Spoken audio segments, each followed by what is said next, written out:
তো হ্যালো বন্ধুরা, আজকের এই ভিডিওটাতে আপনাদের সবাইকে স্বাগতম জানিয়ে শুরু করছি। ভিডিওটা হচ্ছে কাকরোলের একটা গাছ লাগাবো।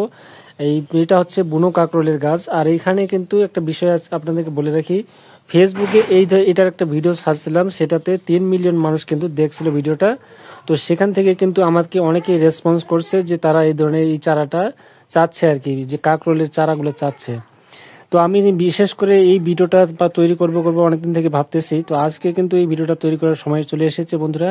তো ভিডিওটা হচ্ছে যে এই চারাগুলা কিন্তু আমি সবাইকে দেওয়ার জন্য অনেকেই বলেছিলাম অনেককে, তবে দুঃখের বিষয় হচ্ছে যে এখানে কিন্তু বেশি পরিমাণ চারা উৎপাদন করতে পারিনি। মাত্র 30 থেকে 40টা চারা কিন্তু আমি তৈরি করতে পারিছি।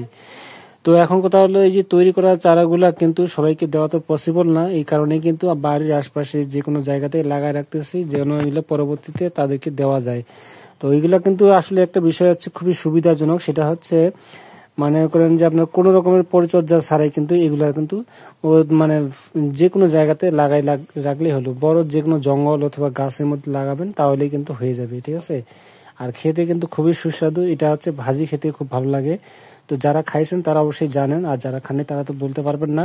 তো সেই কারণে আর কি ভিডিওগুলোতে দেখাচ্ছি আপনাদেরকে যে এই বিষয়টা কিন্তু আসলে মোটামুটি আমার ব্যক্তিগতভাবে খুব ভালো লাগছে। তো এই কারণে কিন্তু আমি এটা সংরক্ষণ করার চেষ্টা করতেছি। বন্ধুরা, সবাই আমার জন্য দোয়া এবং আশীর্বাদ করবেন।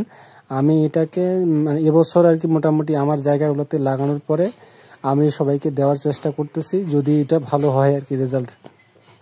তো আশা করছি এটা রেজাল্ট অবশ্যই ভালো হবে, কারণ যেহেতু এটা একটা পরিচর্যার কোনো বীজ বা কোনো কিছু পরিচর্যা করতেই লাগে না, জাস্ট শুধু লাগায় রাখলেই হয়ে গেল। আমি কিন্তু বিভিন্ন প্রকার আম গাছ অথবা যে কোনো বড়ই গাছ, হ্যাঁ, এই ধরনের যেই জায়গাগুলোতে লাগানোর আমার জায়গা আছে সেগুলোতে কিন্তু লাগাচ্ছি। তো সেখানটা লাগানোর এই কারণটা হচ্ছে যে এগুলোতে কোনো রকমের পরিচর্যা ছাড়াই কিন্তু এটা হয়ে যাবে, এটা একদম চিন্তা করতে লাগবে না। তো এই কারণে কিন্তু আমি সব জায়গাতে লাগাই রাখছি। তো দেখা যাক এটা কতদিন সময় লাগে। আজকে হচ্ছে 1 বৈশাখ 2025 সাল এবং বাংলা সাল হচ্ছে 1432 সাল, নববর্ষ আজকে।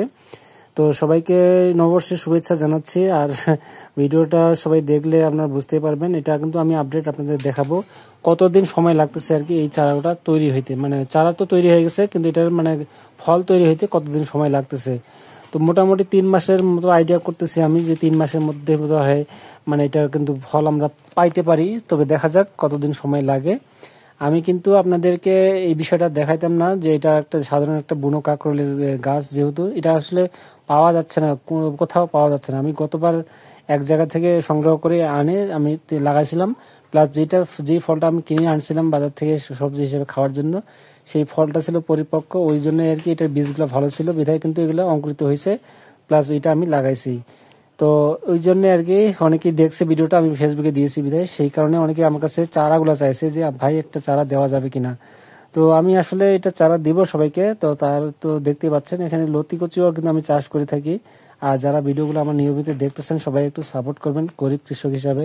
আপনাদের কাছে বেশি কিছু চাওয়ার নাই, আমি একজন গরিব কৃষক। তো আপনাদের সহযোগিতা এবং ভালোবাসায় যদি আমি একটু আপনাদের কিছুটা হলেও যেন আমি ভালো ভালো কিছু ভিডিও আপনাদেরকে উপহার দিতে পারি, এটাই আশা করছি। সবাই ভালো থাকবেন, সুস্থ থাকবেন, দোয়া এবং আশীর্বাদ।